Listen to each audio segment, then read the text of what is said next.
বিজনীৰ কাঞ্চি বজাৰত চুৰিকাণ্ড। কাঞ্চি বজাৰত 3টা দোকানত সাফাই অভিযান চলালে চোৰে।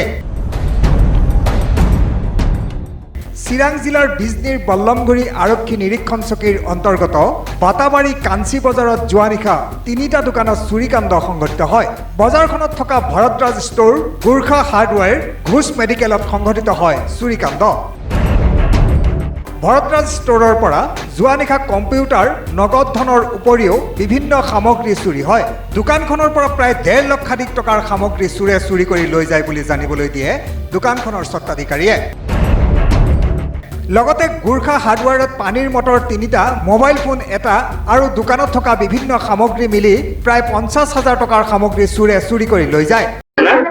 মোৰ কম্পিউটাৰ ফুল সেট হেৰাইছে, প্ৰিন্টাৰ হেৰাইছে, জেৰক্স মেচিন এইকেইটা গোটেইখিনি আৰু দোকানৰ পৰা সামানো হেৰাইছে, কেছ আছিল দোকানত এইটো হেৰাইছে। কেনেকে সোমালে? পিছফালৰ পৰা দৰ্জাটো অলপ গিৰমিটৰ লগত ভাঙি ফালে সোমাইছে। কোনদিন হৈছে এইটো যোৱা নিশা ৰাতি। এই অঞ্চলত প্ৰায়ে গৰু চুৰিৰ উপৰিও বিভিন্ন দোকানত চুৰি ঘটনা সংঘটিত হৈ আহিছে বুলি স্থানীয় লোকে জানিবলৈ দিয়ে।